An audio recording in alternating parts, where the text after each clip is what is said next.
Hustle over everything. Sasha, take one. You've grown a YouTube channel up to 500,000 subscribers. Yeah. Walk us through the lessons you learned when it came to that. So YouTube. Tell me about the change you've had within yourself becoming married. Wow. Did you watch Forever by chance? I did. Okay, let's talk about this. Let's talk about it. Halfway through the second year, I was like, what are you doing? You are too artsy-fartsy. You love to create. You love clothes. You love all types of things. So I dropped out. That was hard.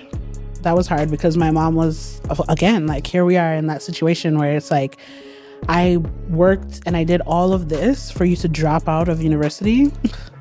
But I also was betting on myself. And so I was like, I know that right now it looks like I'm going to amount to nothing.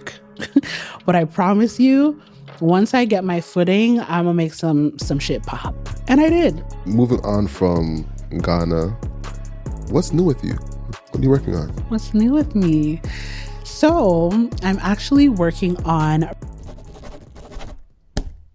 Hello, ladies and gentlemen. Welcome back to Hustle. I'm the owner of the show, Alex, and I'm so excited to talk to you about YouTube, influence and content creation with none other than Sasha. It's me. AKA Flowers of Couture. Mm-hmm. All right. So firstly, welcome to the show. Thank you. I'm so excited to have you. Thank you. We were just talking about YouTube before, right? Because you've grown a YouTube channel up to 500,000 subscribers. Yeah. Walk us through the lessons you learned when it came to that. So YouTube, it's a beast. Yes.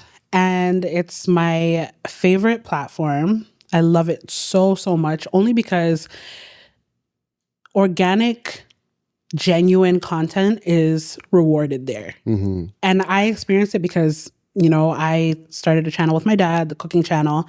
A lot of people may or may not know Daddy's Kitchen. And I watched it completely just blow up. And I think the consistency, I know everyone's like, oh my God, consistency.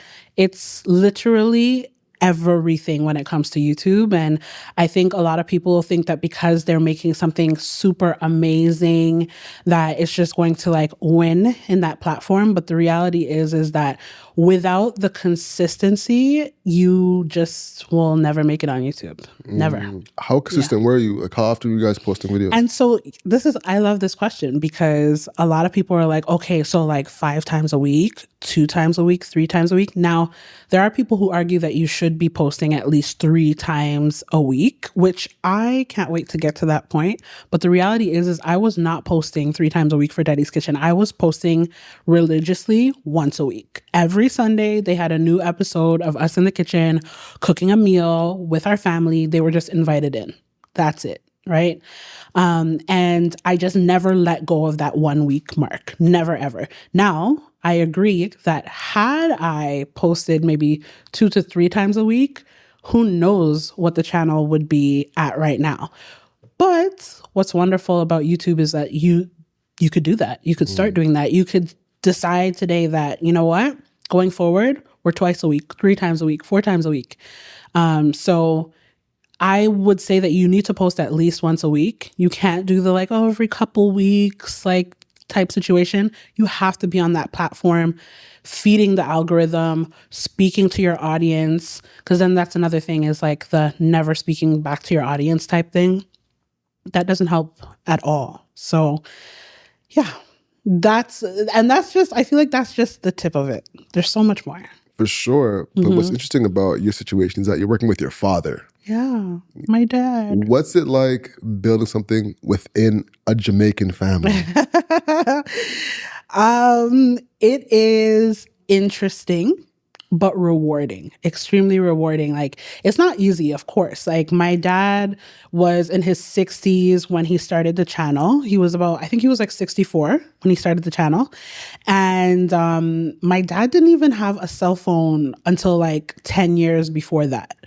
Until this day, my dad, he's not texting you. He's not texting anybody because that's not his thing. It's not his world. He just was never into technology, old school kind of guy, which there's nothing wrong with that. I think he's awesome the way that he is. So when I came with this YouTube idea, this social media, online, people are watching you. It at first he couldn't wrap his mind around it. He was like, well, what are you talking about? I remember like sharing something on my story and I was like, Daddy, like 15K people watch this, like 15,000 people watch this, and hundreds of people are saying they want to see you more. And he's like, huh? Like, I don't get it. Like, What you he's coming. I'm coming from take me off of Facebook type. Everything is Facebook. Everything is Facebook for them. I'd be like, I'd put the camera in his face. He's like, take me off of Facebook. I'm like, Daddy, it's not Facebook. Like, nobody is on Facebook right now. But that's a lie too. That's a lie too. Listen, all of my parents are on Facebook. People are on Facebook. Okay, so don't fall into that trap. But yeah, like it was tricky and different from my family. But we've been having so much fun with it, and seeing my parents literally transform. I can't even explain to you how rewarding. I think it's probably one of the best things that I've ever done in my life and that I'll ever do. Was starting that channel for my father and eventually my family, because they have found meaning in creating together and cooking together. But then we've always been that family. People would always come over and whatnot. But now it's like, instead of it being 20 people at the house, it's 500,000. Most definitely. So how is monetization on YouTube? Monetization. So you get paid through AdSense. So basically they are putting ads on your videos, and depending on how many people are watching your videos really determines how much you're making. I think it's great, especially if you have the views and you have the numbers. I mean, I know people who have way higher views than we do. And I've seen the numbers they're bringing in. But I also feel like, you know, for YouTube, for my family, it's more than my parents ever made. Wow. Like on a monthly basis, right? Wow. So they are definitely more cushioned. Definitely, you know, I grew up in a house that had financial issues. Point blank period. That's just the, you know, 2-parent home. My parents were working and working hard, but they still could not make ends meet. They have 4 kids, you know, they live in Canada. So it's not the easiest thing to, you know, live the life of your dreams. So now to have a YouTube channel that makes more than both of what they were bringing in together, like it's a totally different ballgame. 1000%. Yeah. Honestly, digging into the YouTube world, what I love about it is not just that you get paid well off it, but it's month over month. So a video from 2 years ago can get discovered, and next thing you know, you're like, oh, this is more monetizations coming off of that video. Literally, it's a digital asset. For sure. And a lot of people don't realize that because they think that, oh, once you put the video up, what you made this month is what you would make for that video. And it's like, that's not how it works. That video is there. And it's going to be making money for you 2 years from now, 3 years from now. You know what's different, though, is that with food, it's evergreen content. You know what I'm saying? Whereas right now, we're so, especially in Black culture. Oh, baby. There's so much focus on pop culture, right? The Diddy trial, right?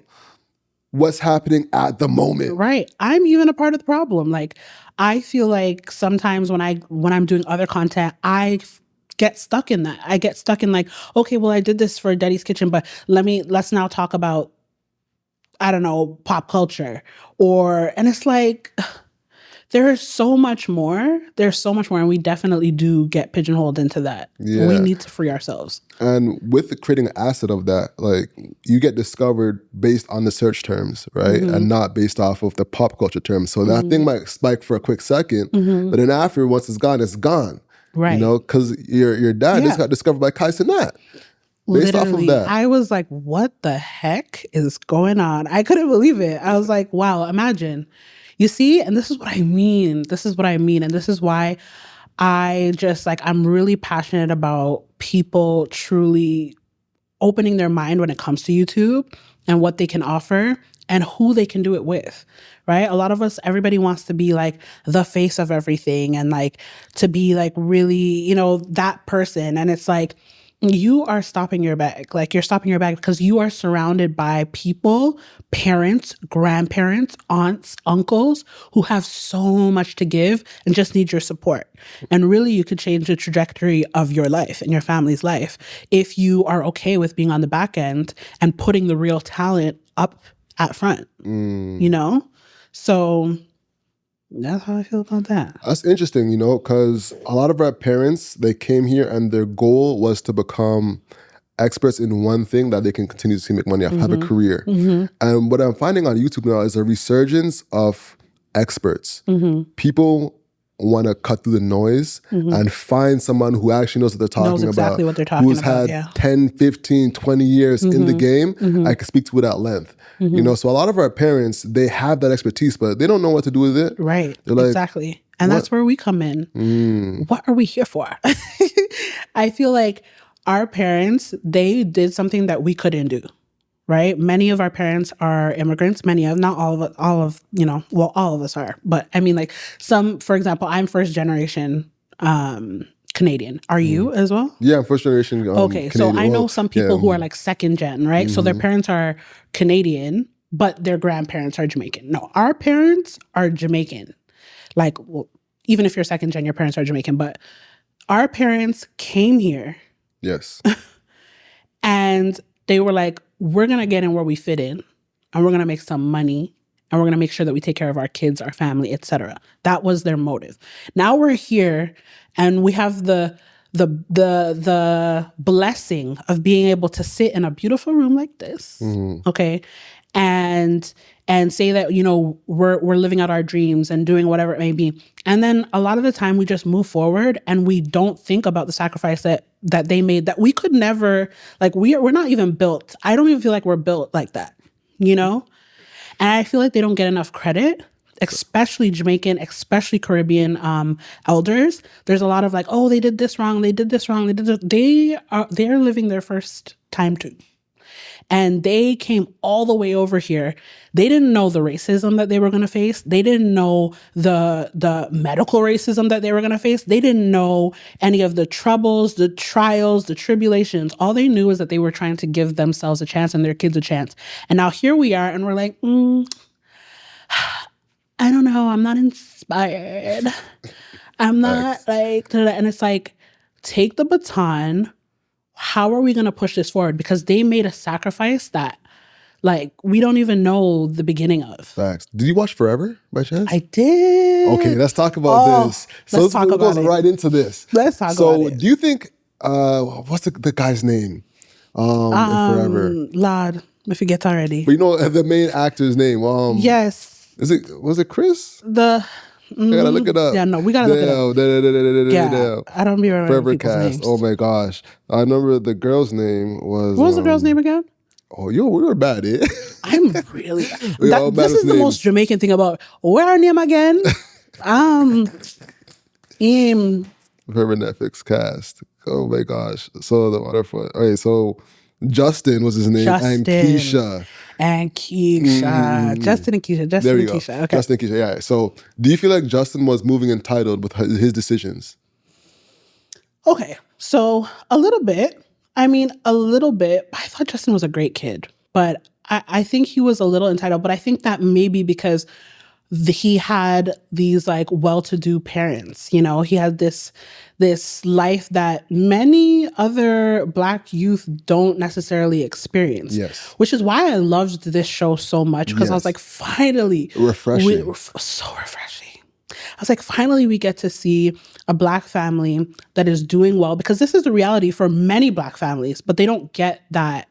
They don't have that coverage, or people don't really want to write their story. The struggle story is the more lucrative one, right?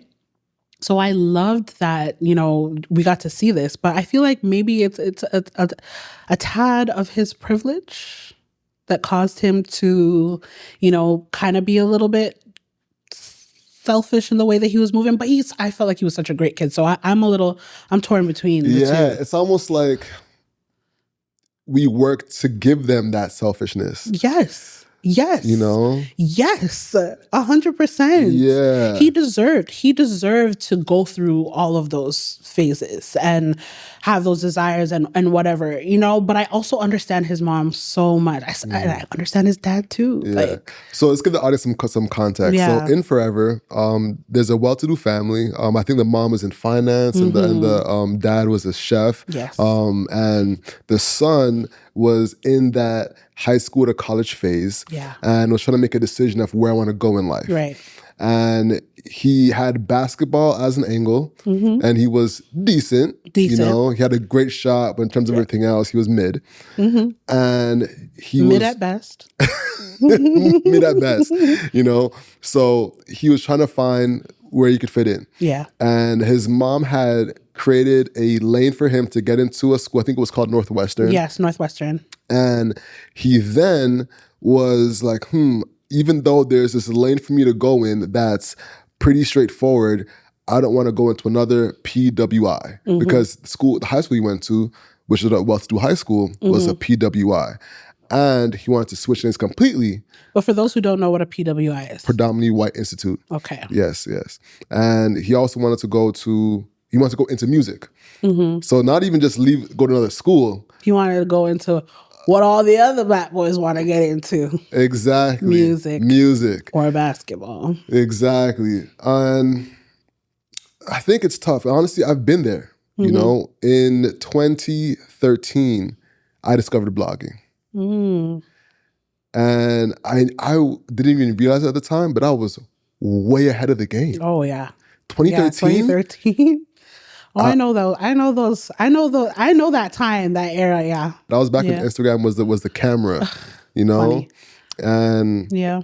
the camera with the stripes. Pardon me, because it's still a camera now. I feel like I remember when Instagram literally started. Yes. Like I remember all of that. Yeah.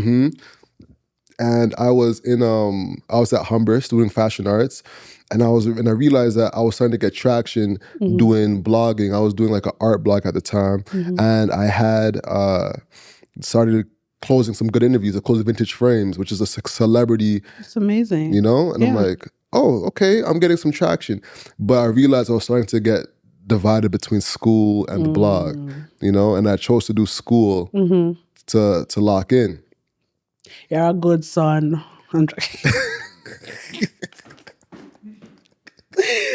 Yeah, I'm so weak. I'm joking. The Jamaican jumped out. I'm speaking on behalf of your parents. Yeah, exactly. Because mind you, like, blogging, it could have worked out, but it could not have. Right. You know? And looking at my writing now, I'm like, oh, my writing's all right. But it wasn't, it's not all the way there. But look how it turned out now. Right. I'm creating now. And I have a degree under my belt. Whereas he is not going to have a degree under his belt or anything like that. So he can't really have anything to fall back on. So looking at it from my perspective, I was like, nah, you're kind of selfish, bro.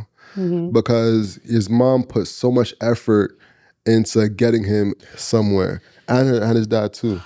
Yeah, it is.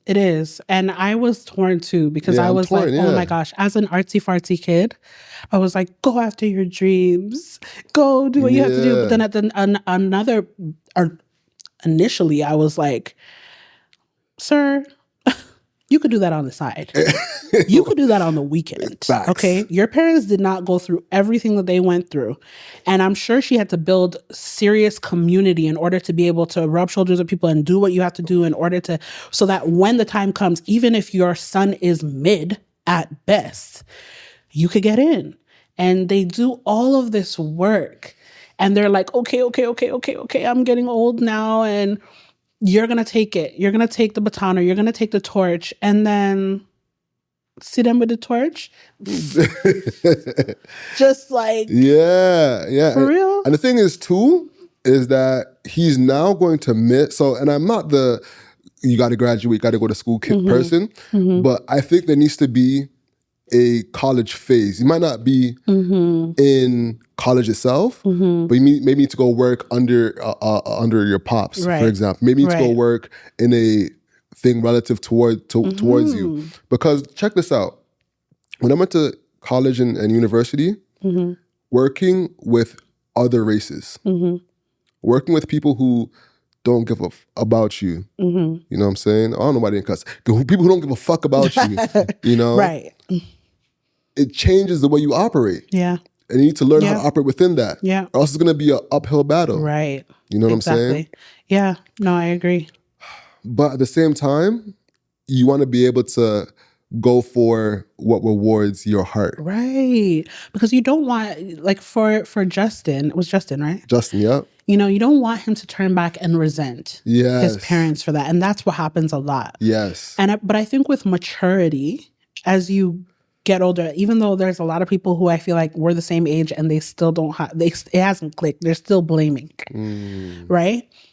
Like, eventually he would realize, oh no, my parents pushed me in the right direction. I truly feel that. But at the same time, it's like when you do have a child that is extremely talented in something, investing in it is important too. So it's like, if he was great at music, it's like, it's also good that he's doing it. But I know, I can only imagine as a parent, I don't have any kids yet, so I don't know what this is like, but I can only imagine how hard that is, because it's like you just want to set them up to win, and they're just like, exactly. I actually kind of feel like this. You know, I'm just gonna switch majors. Like, I don't know. Like money is involved. All these things are involved. So, what was your time of your life like during that high school to college or whatever you were doing during that time like for you? So when I graduated high school, so I went to school, I was in an art school, theater arts. So I was an actor. I still am an actor, actually. But I went to school for theater, dramatic arts. And then I was like, I want to get into criminology and criminal justice. Random. I was watching so much CSI, and I convinced myself that that's what I wanted to do. So I went to university the first year, and I was, you know, doing all the criminology and criminal justice studies and all that good stuff. And halfway through the second year, I was like, what are you doing? You are too artsy-fartsy. You love to create, you love clothes, you love all types of things. So I dropped out. That was hard. Because my mom was, again, like, here we are in that situation where it's like, I worked and I did all of this for you to drop out of university. But I also was betting on myself. I've always been a very, very confident person in myself. And so I was like, I know that right now it looks like I'm going to amount to nothing. But I promise you, once I get my footing, I'm going to make some shit pop. And I did. Many times, over and over again. But I also feel like my parents are only now just like, maybe I'm wrong. Maybe they'll watch this after and they'll be like, no, we've been proud of you for so many years. Lie. I feel like at a certain point in time, when they realize that, oh, like she's actually, you know, being recognized for this and that. And that's the thing. You know what? My mom would appreciate the recognition, but she's like, recognition without money, it not make no sense. Facts. And she's right. Like, at the end of the day, it might be nice that people are like, oh yeah, pat on the back, you're doing such a great job.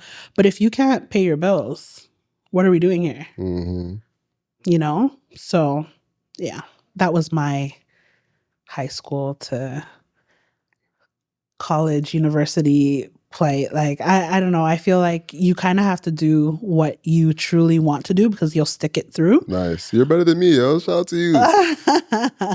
But you know what? Everybody's different. Everyone has their path. Yeah, everyone has their path. So, you know, we'll all get there eventually. But I respect the people who stuck it through and went and walked across the stage and got their degrees. And I really respect that. Like, sometimes I think about it now. I don't think I'd go back to school. I didn't like school. I never really liked school. I liked the fun things, but I never really liked school that much. So I'm not that kind of person. Yeah. Maybe I will. Who knows? But I do respect the people who have their degrees, and like that's tea. You know, it's I'm on both sides Because, like I said, 2013, if I had started and kept that going, Well, you don't want to do that to yourself. If I had, sorry yeah. guys, when I get really excited, my eyes over, like, it's a I girl feel thing. you. I feel you. But now let's get into you though. Yeah. Because you had an interesting year. I see this rock on your ring. Tell me about the change you've had within yourself becoming married. Wow. A lot has changed. Oh my gosh. A lot has changed. I feel like a completely evolved human being. And I know some people will be like, oh my God, because you got married, you're evolved. Yeah. I'll stand 10 toes down on that, because having a healthy marriage means that you do have to grow, and you do have to be okay with realizing that you're not right about everything, and you have to be considerate of another person. And there's just so much to it. There's like, I'm actually amazed every day that women are like running after it. Like, oh, I want to be married so badly. Because I'm like, half of you are not ready at all to do it. And even me, like when I actually realized, like, because we really get into the whole, oh, the ring and the dress and the posting on social media. It's not that. It's a life with somebody, all of that stuff is one day for a few hours. It's beautiful and it means something, of course. Like I feel like I had the most beautiful wedding, but it's the day after. It's when everybody goes home and you're looking back at this person and you're just like, oh, like I'm spending the rest of my life with you. You have to really like that person, and you have to love them enough to evolve and to put yourself aside sometimes. And I think a lot of people are like in it for the wrong reasons. But for me personally, I feel like that's how I've grown too, is to see the beauty in saying, not me right now, you. Not you right now, us. A lot of people don't want to do that. People are thinking, oh, my husband bought me a bag. My husband bought me this. Oh, my husband, if your husband doesn't do this, then, and if your husband, and it's like, that's not what any of it's about. That's not what any of it's about. This is the person you're doing life with. And I feel like you have to really evolve as a person. That's why I think when men truly desire to be married and like make that step, it's so, it's honorable. I think it is. And I think it's because I now live in a place where men are measured by that honor. Over here, it's like, it's not really, I don't think it's like the highest desire of men to be married.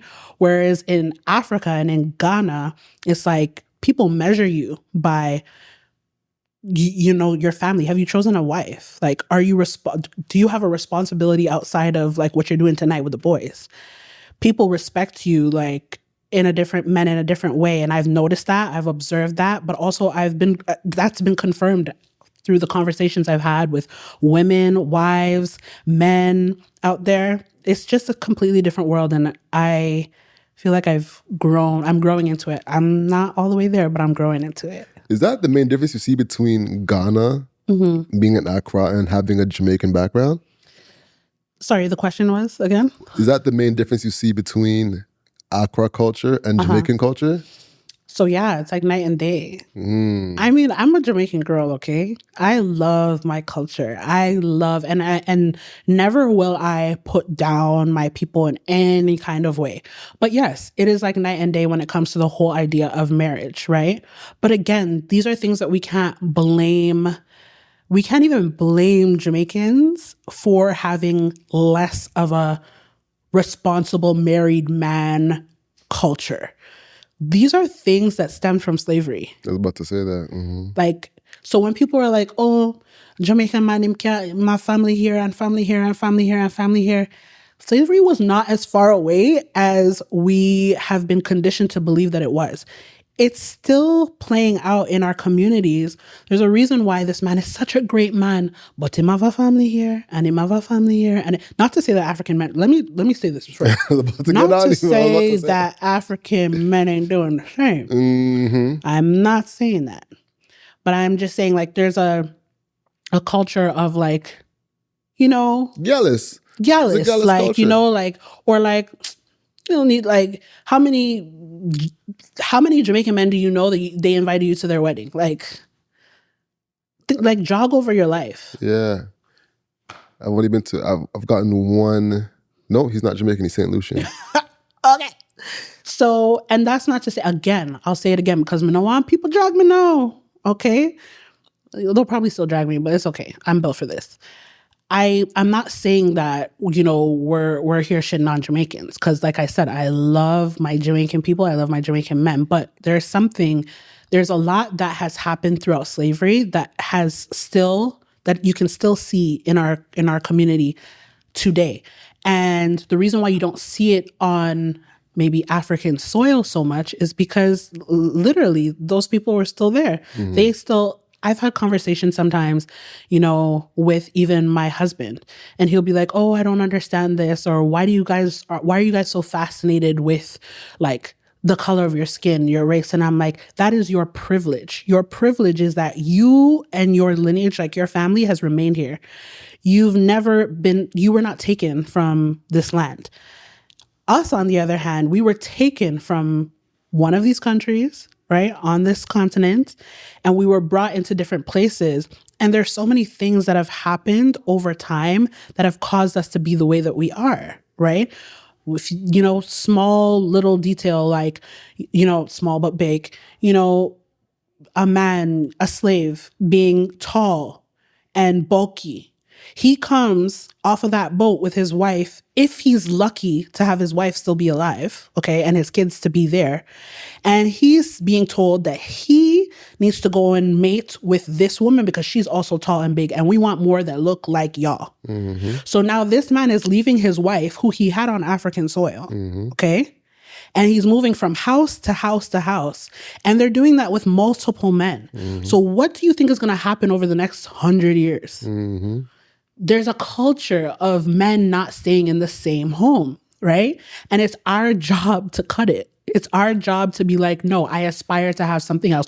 Or you can decide for the way you want to do. And the thing is, too, is that the people who are emigrating from Jamaica are people that are usually from country, where that is the predominant, the root is closer to that, versus people who have gravitated towards the city and have tried to do the work to come out of it. You know, like I keep talking to people who are from Jamaica, and a lot of them are from country. I'm like, whoa, wait, you're from country too? You're from country? And so then I go back and I'm realizing that a lot of the people that are in the city are actually completely different from people that are in country. Oh, so different. Yeah, like a lot of people don't know that Jamaicans don't smoke weed like that. Right, but they assume everybody outside of Jamaica assumes that like Jamaicans weed. It's all branding.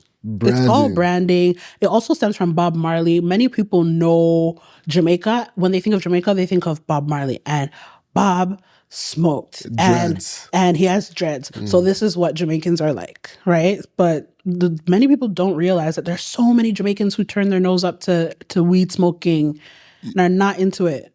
I was shocked to find out that Jamaicans don't like dreadlocks. Okay. You know what I'm saying? Okay. Yeah. Okay. There's a whole lot of Jamaicans who don't like locks. Comb your hair. Cut off the hair. Exactly. Clean up yourself. Cut it off. Cut it off and clean up yourself. Facts. But it all also stems from, okay, they're going to think of you as this, or they're going to think of you as that. You're not going to get a job. And the reality is, are they wrong? Yeah. Are they wrong? Not really. Right? Unless we're making our own jobs, those are the people that are hiring us. Exactly. But if I have locks and my locks are just so, and I love locks, by the way, okay? The reality is that there's a lot of people who are not going to hire you based off of that. Unfortunately, it sucks, but we know this. We can't pretend like we don't know this. Many of us, we couldn't even have our braids in when we would go into an interview. Yeah. We'd have to take out McDonald's would call us when we were a little kid, and you were like, okay, you immediately knew that you had to take your braids out. That you had to go slick your hair, put your hair in a certain way, or straighten your hair. Like, really? Like, think about it. And there's like the Crown Act in the U.S. now, right? I feel like I've heard what. Explain, please. Let me look it up so I don't speak on it erroneously. Like, it's crazy. The Crown Act. The Crown Act is a movement and legislation aimed at prohibiting hair discrimination based on race or national origin. It specifically targets policies that unfairly limit natural hairstyles like braids, locks, and twists in workplaces and schools. So that's the Crown Act. It's trying Yeah, well, thank God. But people still gonna do it. Like, how are you not gonna, how are they gonna catch people doing it? That's the thing. I think that's the interesting part about where we are in society right now, where we know what the actual laws are. So we're operating within it. Like right now, this is such a micro example, but you can't say the N-word, right? So people will use the ninja emoji Yeah. to say Instead. the N-word. Yeah. You know, so there's little micro things that's happening to emulate saying things saying it, but and implying it in that's social media. But in the actual workplace, they'll find ways around that too. Or they'll say, "Oh, your sneakers are not the or your hair. Just listen to da." Right, but it's like you don't even know what you're dealing with. Like I can interview someone right now and I hate their hair.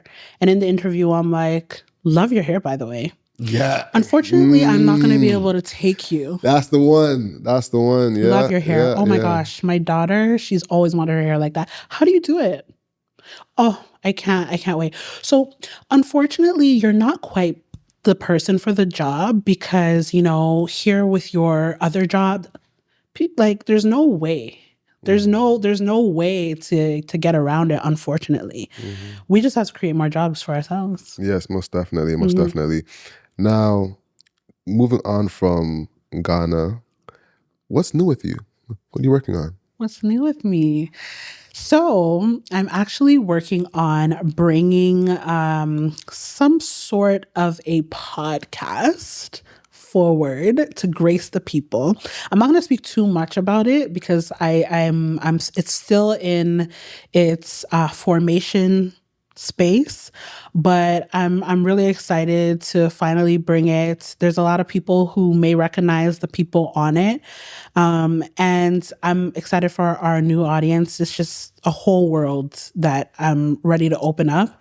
But also, I'm working on just like expanding and getting my nose into other things outside of podcasting, outside of you know, speaking about pop culture and fashion and all the things that I've been speaking about all of these years. Now, don't get me wrong, that doesn't mean that I'm not going to be doing those things. It just means that I'm interested in getting involved in different spaces. Because like you said earlier, you know, we kind of pigeonhole ourselves and put ourselves in like 5 categories. I low key, like, even online, not even just the Black community, just overall in the influencer space, you know, beauty and lifestyle, lip gloss and foundation. No. Like, I'm like, what else can we get into? So I think I'm really just, you know, I'm in a learning stage right now. I'm opening books, I'm taking classes, I'm listening more.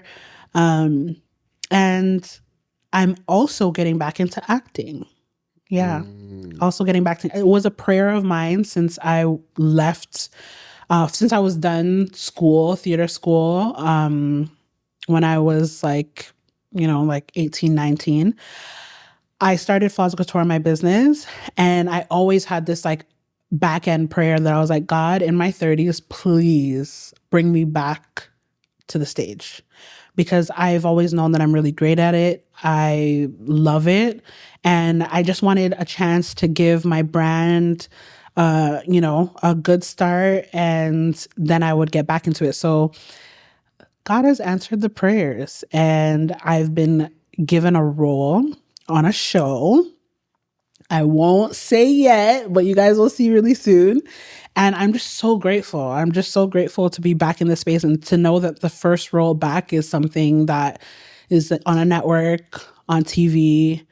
It's like, it's a dream come true. And I feel like it's also a testament that God does answer your prayers in the perfect timing, and that He's listening. He's listening to your desires, and He'll grant them to you. So, yeah. That's amazing. Yeah. for podcasts, you know you're in the right space. I know I'm in the right space. 100%. I know I'm in the right space for sure. And congratulations on becoming an actor on a network. That's Thank proper. you. Thank you so much. The role is small now, but we don't hate on humble beginnings, okay? We don't. It's small. And it's so interesting because my prayer was, God, in my 30s, please bring me back some way, somehow into acting. Start me off with a small role. I just want something small to get my feet back in there because I almost even doubted that I would have the same abilities that I had when I was younger. I was like, what if I'm not good at it anymore? Like, what if I can't do it? And so I asked for a small role and he literally gives me a small role. Wow. But I kill it, of course. And immediately the team gets back to me and is like, you're it. We don't even need to see anything more. You are her. And I was like, yes. Amazing. So yeah, I'm grateful. I'm very grateful. Got you. Now, I want to put a button on something because we can't miss this part of your story. Yeah. The fact that your jacket is from Flaws of Couture. A little bit of flaws here and there. And you won the competition. I did. You want to touch on that real quick? Like, what was that time of your life like? Wow. The competition with Shein. That was like, I still can't even believe that happened. Like, sometimes I think about that and I'm like, that is actually wild. Like, it was one of the greatest experiences that I've ever had. I'm happy that I was able to bring my team with me, my very small team with me, so that they could experience it too. And it really let me know exactly what I was trying to figure out within myself, is that I am supposed to be in these rooms. I am capable of doing great things, and anything can happen at any point in time. Like, that's probably what it taught me the most, because I wasn't even going to do that competition. Really? It was my team that was like, just do it. Why not? Why don't we just enter? Because I was just like, child, they want me to submit this, submit that, submit this. And I was like busy with other things. But I feel like there's this constant theme in my life where it's like, I will be busy with what I think I'm busy with, and an opportunity comes and I'm like, oh, I don't know if I have the capacity for that. And because the same with Daddy's Kitchen, right? It came, people were like, please start this channel. I was like, I have a brand. Okay. Yeah. I also have my actual YouTube channel that I think failed. So when they were talking to me about a YouTube channel, I was like, you guys don't even know what it takes to like have a successful YouTube channel. So that's why you're just asking me to start a YouTube channel. And I kept on saying no until they were like, listen, like, we don't want these 24-hour stories. We want the actual channel. And I had to like lock in and be like, okay, the people are asking for this. Let me see. Let me put it out there. And it literally blew through the roof. So when it came to this opportunity with Shein, they were reaching out to hundreds of designers. And I was like, oh, they're having another, like, they always have some. I was like, guys, I don't know. And they're like, why don't we just do it? So I said to them, I literally said to my assistant at the time, who's now my COO, Michael, you met Michael. Yeah, Michael's awesome. Shout out to Michael. Yeah. And I literally said to him, I said, Michael, if we're going to do this, you guys have to like actually be here, do it. Like, I'm not gonna you gotta be for real about it. And they're like, let's do it. And we did it. Every time they said, okay, now send in this, now submit this, now submit this, to the point where I was like, okay, all right. And I was like, guys, if we're gonna do this for real, we have to win. I asked any of them right now. I literally said to them, if we do this, I'm not interested in losing. If we do this and we invest in this, the only thing that I'm okay with is winning. We won. Wow. We won. It was over a course of months. We submitted and submitted and submitted to the point that they were flying us out to LA for top 5. Remember, I got the call. They're like, you made top 5. I was like, oh my God. I called them. I was like, you guys, top 5. They're like screaming. And I'm like, you know that we have to win though now. If they're bringing us to top 5 right now, I'm just letting you know right now, like, nobody else is winning except for Floss. No one else is winning. Like, I'm not going to LA to compete with these people to lose. Like, we're winning. They're like, we're going to win. We're going to win. Don't worry. Don't worry. We made it this far. We're going to win. We're going to. Okay, cool. Get there now. Or no, almost getting there. And I get this call at the airport that my mentor, because each of us got a mentor, my mentor wants to just speak to me to like welcome me to LA before I get there. I'm like, okay, who's gonna be my mentor? I'm literally about to board the plane, and I had to ask the stewardess people them. I was like, can you just give me 1 second? I have to take this call. Just like 1 second. It's not even gonna take long. I was right around the corner, open up the laptop, waiting for the person to pop up on the screen. It's Khloe Kardashian. I was like, this is so crazy. I was like, this is actually so nuts. I was so shocked. I was actually so shocked. I'm still shocked. Like, I was actually so shocked because I was like, oh, you guys are not playing. You guys are not playing. It's not no, it's because you're thinking sometimes people just, do their little thing. Of course, being flown out to LA means that there is some type of budget going on in this. But I didn't know it was a budget. It was a budget. I didn't know it was budget, So I was just like, oh, that was when I realized, oh, this is like real. Like, not to say that it wasn't had she not been there, but like if she's coming out, they obviously paid her right. And they are obviously trying to do something on a certain type of level. And I was like, okay. So I was on the flight like, lads, you have to make sure say everything's sorted, Sasha. Like, you call up the people as soon as you land, call them and tell them to pack up the things, like, So yeah, we went, we competed with, 5 other amazing designers, but we made it through hundreds of designers that competed. And I was just blown away by the whole experience. It was amazing. And yeah, like I think it changed me on the inside. And I'm just grateful. I'm grateful that I got to experience it. And I feel like there's so much more on the way. So could you be getting more Flowers of Couture? Is that a possibility? Yes. Like, of course, I'm in this stage right now where, so this is me being completely honest. I have like, tug and pull, like tug of wars with my brands. Like, I love Flowers of Couture so much. And it started as a project that I put together because I really wanted to say something. I really wanted people to look at plus size women differently and see them differently. And it's done that, right? It's done that over the years. And I'm just reimagining like what else it can be and where it can go. And so sometimes I'm like, oh, like, is this the death of an era? It's like, because I'm also big on people who like, I love when people are just honest about like, you don't have to have this brand or business forever or ever. Amen. You can decide that it's done and move on to something else. Not saying that Flaws is done, but yeah, I'm just in this stage of like trying to figure out truly how it can be the best that it can be. And that may be outside of clothes. We'll see. Yeah. I think that's the challenge of being a multi-hyphenate. You get so much things going at different times and different levels. And you can feel like one project is coming towards completion and have one project stall here, another one that's doing well here. So you can feel being pulled in different directions. Yeah. Yeah, exactly. I do feel pulled in different directions for sure. But this is also the importance of having a team. And I know it's hard because it's like a team doesn't come with no cost.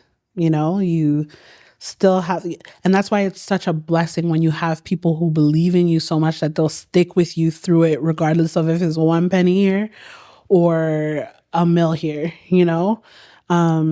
It's not easy to come across a set of great people who you can rock everything with, but it's so important to have a team so that you can continue to push things. Because I feel like many things that I've had died before their time because I just didn't have that support.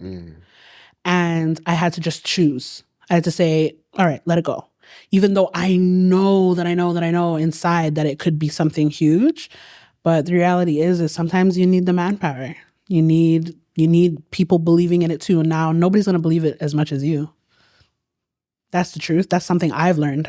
No one can ever tell me that anyone will believe in your brand as much as you. They might come really, really close, but no one's gonna, not like you, because you have it. God gave it to you, right? You see it in its fullness in all angles, right? You know where it can go because your mind is imagining it, right?